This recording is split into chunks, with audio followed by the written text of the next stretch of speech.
Alors, bonjour tout le monde, bienvenue. Avec l'aide de Recyc Québec, la ville de Matane emboîte le pas pour la réduction des plastiques à usage unique. Donc, ça rejoint la volonté du Conseil dans notre planification stratégique en matière environnementale. Également, il y a une obligation au niveau fédéral. Quelque part en 2023, la vente de plastique à usage unique sera interdite au pays. Donc, je vous laisse en bonne main de nos équipes qui sont là pour vous écouter, vous conseiller, vous guider, chers commerçants et notre population, dans cette transition-là pour la réduction des plastiques à usage unique. Donc, je vous laisse entre les bonnes mains de notre équipe. Merci. Merci beaucoup. Bonjour, je m'appelle Margaret Krenzel. Je travaille pour le CIBL, un organisme communautaire qui travaille actuellement avec la ville sur le dossier du compostage et aussi sur le plastique à usage unique. Donc, ce soir, on va vous présenter un peu de contexte environnemental, un peu de contexte législatif aussi. On va vous présenter le règlement de la ville sur les sacs à usage unique en plastique et on va vous inviter à remplir un sondage. Puis, on va vous présenter aussi des options de rechange pour remplacer ces produits-là. Donc, la première question, c'est quoi le plastique à usage unique? Donc, ce sont des produits qui vont être produits en plastique, soit en entier, soit en partie, et qui n'est pas conçu pour être réutilisé. Donc, l'idée, c'est de l'utiliser une fois et, si ça va bien, le recycler, mais souvent, malheureusement, on va trouver ces objets-là dans la nature. Au niveau des sacs d'épicerie, qu'on appelle communément, on va dire que c'est un sac à usage unique basé sur l'épaisseur de ce sac-là. Quand c'est au-delà de 100 microns d'épaisseur, on peut imaginer que ce sac-là peut être utilisé plusieurs fois, c'est plus résistant. Donc, en deçà de 100 microns, là, on va appeler ça un sac en plastique à usage unique. Oups, pardon. OK, quelques statistiques par rapport à l'utilisation du plastique à usage unique dans le monde. Donc, 50% de la production mondiale de plastique est pour des objets à usage unique. On fait 300 millions de tonnes de plastique dans le monde chaque année, donc ça fait beaucoup de tonnage de plastique qui est utilisé seulement une fois. Chaque citoyenne va utiliser des centaines de sacs de plastique par année. Par exemple, en 2014, on a des statistiques des États-Unis. Chaque citoyen utilisait 320 sacs de plastique par année. D'habitude, c'est un court usage, temps d'usage, donc 20 minutes en moyenne. Au niveau des déchets plastiques, en Europe, il y a plus de 25 millions de tonnes de plastique qui sont produits à chaque année et 60% de ça, ce sont des objets à usage unique. Et souvent, les plastiques à usage unique vont être utilisés en alimentation, donc ils vont être difficiles à recycler, donc à cause des raisons sanitaires et de la contamination par la nourriture. Donc, ça crée des problématiques environnementales. Puis ça, c'est le prochain sujet que je veux aborder. Donc, ces plastiques-là vont, quand ils aboutissent dans un lieu d'enfouissement technique, ça occupe beaucoup d'espace. On en produit beaucoup, on en jette beaucoup. Mais malheureusement, il y a beaucoup de ces produits-là qui échappent à la gestion des déchets et ils vont se retrouver dans les écosystèmes, que ce soit terrestres ou marins. Et à ce moment-là, il va y avoir des risques pour la faune. On a tous vu les images des sacs qui flottent dans la mer, les tortues avec la paille dans le nez, etc. Donc, on sait qu'il y a blessures et morts de la faune qui sont causées par ce problème-là. Aussi, en se dégradant dans la nature, les plastiques vont se fragmenter. Ils vont se fragmenter en petits morceaux, puis même on va libérer les produits chimiques qui sont entrés dans leur fabrication. Et ce sont des produits souvent toxiques pour la faune, mais aussi pour l'être humain. Puis on sait maintenant que chacun d'entre nous a du plastique dans l'organisme. On sait aussi, on fait le lien avec plusieurs maladies au niveau de la santé humaine. Donc on sait qu'on a des grandes problématiques au niveau de la santé qui sont liées à l'environnement et au plastique. Il y a aussi une empreinte carbone liée à l'utilisation du plastique. Donc, on a 400 millions de tonnes de CO2 qui sont émises chaque année dans la production et dans l'incinération de plastique. Donc, pour toutes ces raisons-là, il y a un peu de mouvement au niveau législatif pour venir pallier à ces problèmes-là et changer les choses. Donc, on a différents groupes dans la société qui peuvent changer les choses. Donc, on a les citoyens, les citoyennes, on a les entreprises, on a les gouvernements. Les citoyens, qu'est-ce qu'ils peuvent faire? Bien, ils peuvent faire des choix. Par exemple, choisir des produits moins emballés. Ils peuvent acheter en vrac. Ils peuvent utiliser des produits qui sont recyclables. Donc, en fait, je veux dire réutilisables. Donc, amener sa tasse, sa propre tasse, amener ses propres ustensiles. Les entreprises, ils peuvent penser à la conception de leurs produits, diminuer le suremballage. Ils peuvent aussi offrir un système de consigne, par exemple, à leurs clients. Ils peuvent faire de l'éducation à leur tour aussi parce qu'ils ont un contact avec les gens, donc ils peuvent parler de ces problématiques-là. Les gouvernements, il y a plusieurs actions que les gouvernements peuvent poser. Par exemple, ils peuvent investir au niveau du recyclage pour que les systèmes de recyclage, de gestion des déchets deviennent plus efficaces. Ils peuvent faire des choix de consommation publique qui sont écologiques. Ils peuvent aussi faire de la législation. Puis c'est ça qui est en train de se passer actuellement. Il y a pas mal de mouvements dans les gouvernements pour faire face à ce problème-là en utilisant la législation. Donc, le contexte législatif, à différents paliers, que ce soit fédéral, provincial et municipal, il y a de nouvelles législations qui sont passées.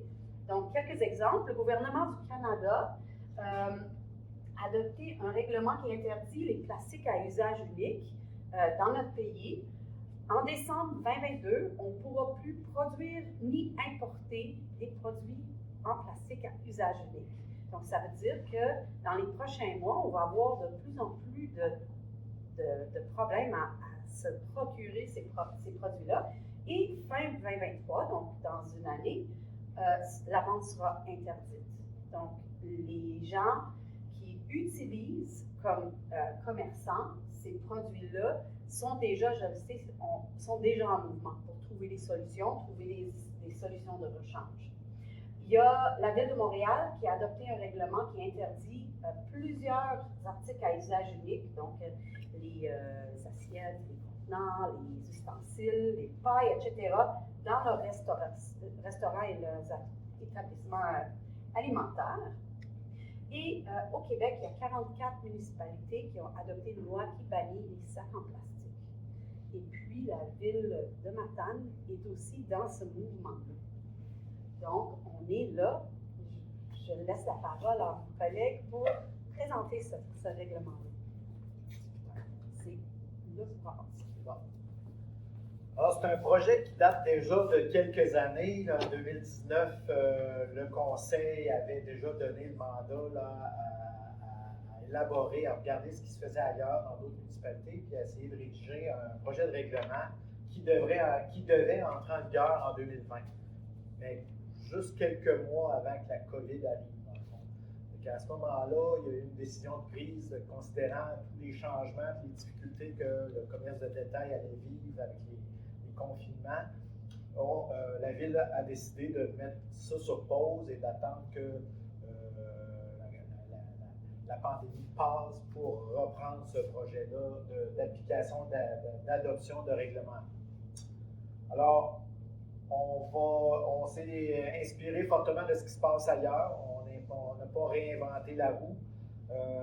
Déjà, les municipalités à proximité le font, Rimouski, la MRC de la Métis, la MRC de la Matapédia, ça fait déjà quelques années qu'ils ont un règlement qui interdit la distribution de sacs d'emplettes à usage unique. Alors, ce que ça va amener, ça va être un changement de comportement, autant pour les commerçants que pour les clients qui auront à s'habituer à cette nouvelle réalité. quand on fait un règlement, il faut quand même bien définir ce qui va être interdit, il faut bien définir ce qui va rester permis, puis il faut aussi arriver avec des solutions alternatives de rechange pour permettre que ça ne nuise pas aux commerçants. Alors, dans le fond, les définitions de types de sacs qui seront interdits, c'est les sacs de plastique distribués pour des fins de transport de marchandises ou des biens à un consommateur par un commerçant dans le cadre d'une activité de commerce offrant un bien ou un service. Alors, le fameux petit sac qu'on reçoit lorsqu'on passe au comptoir pour payer, qu'il soit vendu ou distribué gratuitement, normalement, mais à partir du moment où le règlement est adopté, ça va devenir interdit.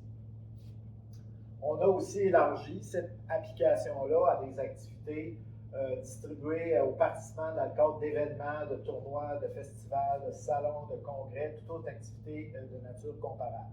Donc, il faut être cohérent aussi si on va avoir une action qui paraît sur le territoire, qui paraît au lieu d'enfouissement technique. Alors, il faut qu'au moins l'ensemble des activités ou des gens qui sont impliqués dans la distribution de ce genre de sacs-là vivent les mêmes conditions d'interdiction. Alors, définition, les sacs de plastique conventionnels, alors sacs conçus pour usage unique, constitués de composantes à base de pétrole brut, non biodégradables, d'une épaisseur inférieure à 100 microns. Comme l'expliquait Margaret, souvent les sacs fabriqués de plus de 100 microns sont des sacs en plastique réutilisables, bien des modèles. Les sacs en papier, c'est des sacs composés uniquement de matière en papier recyclable, incluant des poignées ou tout autre élément faisant partie intégrante du sac.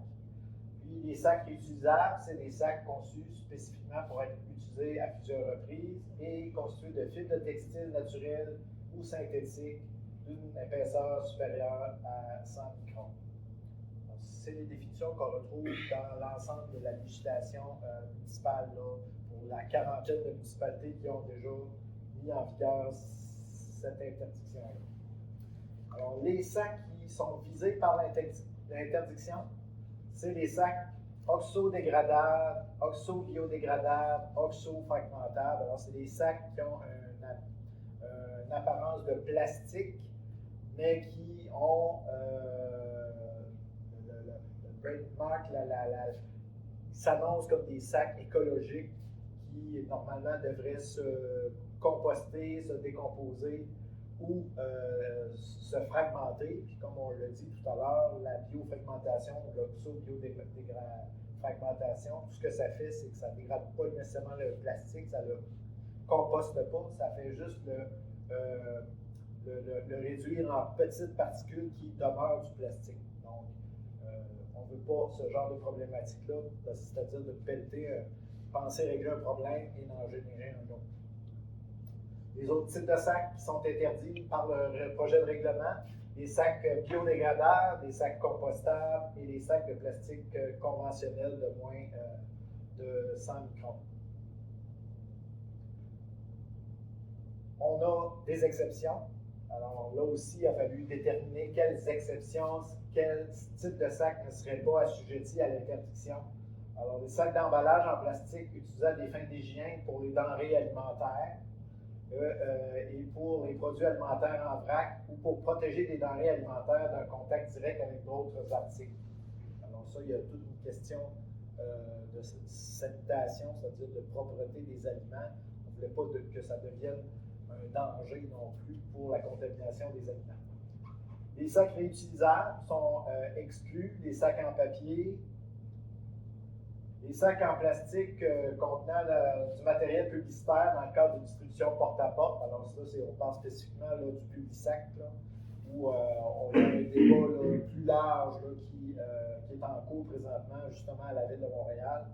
Et selon ce que décidera les tribunaux, peut-être qu'éventuellement ce sera un ajout dans nos réglementations. Les sacs de vêtements distribués par un commerçant offrant des services de nettoyage à sec, c'est exempté. Les produits déjà emballés par un producteur, qu'ils soient industriels ou artisanaux, alors souvent là, les marchés publics, on a déjà là, petits casseaux pré-enveloppés. Ça va demeurer autorisé. Puis les grands sacs, là, type là, sacs pour emballer les pneus, alors ceux-là aussi pourront continuer à être distribués et à être utilisés. Alors, c'est les seules exceptions à l'interdiction. Les étapes à venir, alors c'est un échéancier présentement qu'on a établi. Et là, on est en période, on vous présente un peu le projet de règlement. On va avoir votre retour, vos commentaires, votre réflexion. Donc, on va tout à l'heure vous parler qu'il y a un sondage disponible sur l'arrivée du projet de règlement. On veut connaître peut-être vos préoccupations, ce que vous anticipez comme problématique. Puis, nous, dans le fond, ce qu'on veut faire, c'est d'avoir cette information-là, vous accompagner dans la recherche de solutions alternatives, puis aussi de considérer s'il y a des choses qu'on n'avait vraiment pas vues, qui pouvaient être majeures dans vos activités, qu'on puisse ajuster le règlement avant son entrée en vigueur. Alors, ce qu'on prévoit, avis de motion au conseil. Actuellement, quand une municipalité adopte un règlement, il doit préalablement l'annoncer et rendre ce projet de règlement-là disponible à la population pour leur donner le temps de réagir, intervenir ou se manifester pour ou contre. Par la suite, une adoption du règlement à la séance du 6 mars 2023, puis une application intégrale du règlement, c'est-à-dire à partir de ce moment-là, on pourra émettre des constats d'infraction si le besoin est là à partir du 1er mai 2023. Dans le fond, on voulait assurer une période de transition assez longue pour donner aux commerçants le temps de s'ajuster, pour leur donner le temps aussi d'avoir un accompagnement avec nous, pour leur trouver des solutions alternatives. Puis, c'est dans cette optique-là qu'on a élaboré l'échéancier de mise en œuvre du projet.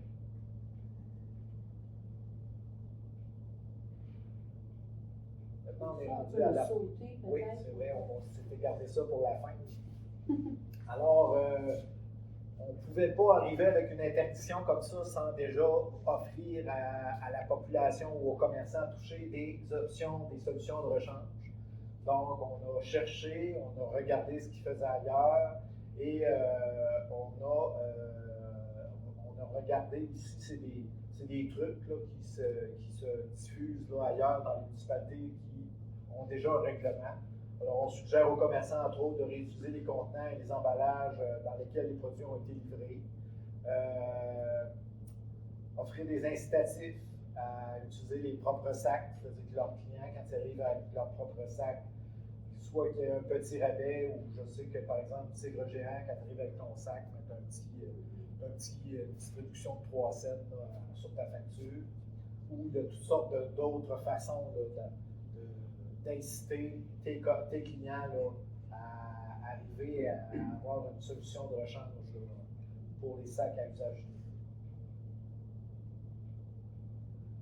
Autre solution, proposer des sacs d'emplettes à usage unique tarifés, comme on le voit souvent là, depuis plusieurs années. Ça a commencé surtout dans les épiceries, là, où on s'est mis à vendre des sacs réutilisables, la SAQ a emboîté le pas. Maintenant, il y a plusieurs commerces qui offrent des sacs à un coût relativement minime, mais c'est des sacs d'emplettes qui sont à usage multiple. Offrir des sacs en papier uniquement sur demande. Alors, et là, c'est dans le fond de choisir si le type on dit ici de préférer des types de sacs à contenu recyclé ou à fibre certifiée durable. On peut aussi soit les tarifer, soit donner un petit crédit si les gens arrivent avec leur propre sac. Donc, il y a différentes solutions qui peuvent être amenées là, pour faciliter la transition. Dans tout ça, nous, dans le fond, ce projet de réglementation-là, d'interdiction de sacs à usage unique, ça s'inscrit dans le cadre d'un projet de réduction plus globale des plastiques à usage unique.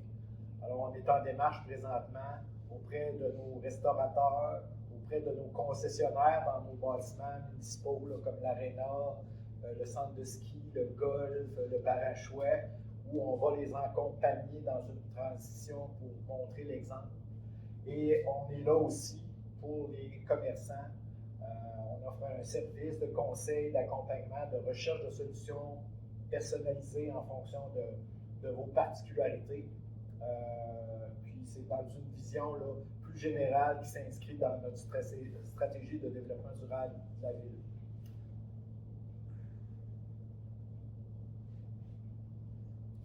Je vais laisser la partie rempli-vert. Parfait. Un autre petit Oui. projet. Donc ici, Rempli Vert, c'est une proposition, une initiative pour permettre aux commerçants de participer au remplacement, dans le fond, des objets en plastique à usage unique. Là, on ne parle pas de sacs, on est plutôt dans les bouteilles d'eau. Donc, pour remplacer les bouteilles d'eau à usage unique, les gens, de plus en plus, vont avoir leur propre gourde d'eau qu'ils vont avoir avec eux dans leur sacoche, dans leur sac. Puis, là, l'idée, c'est que les commerçants qui puissent adhérer à un réseau, qui s'affiche comme un lieu où les clients peuvent gratuitement venir remplir leur gourde d'eau. Donc, c'est un collant qu'on va mettre sur la façade du bâtiment.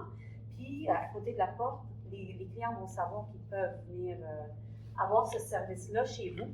Donc, on offre à la ville de prendre le nom de différents organismes et entreprises qui sont intéressés à faire partie du réseau. On vous donne ce qu'il faut comme signalisation pour votre entreprise, puis vous allez faire partie de notre carte de ce réseau-là. Voilà. Donc, on voulait aussi juste vous mentionner qu'on est dans notre campagne pour le compostage, les bacs bruns qui sont actuellement en distribution aux maisons, puis que dans la prochaine année, on va commencer à aussi parler avec les commerçants, les plus grands organismes pour entamer cette étape-là. Donc, la ville est vraiment proactive. On veut donner toute l'information qu'il faut. Si vous avez des questions, contactez-nous au niveau du bac brun.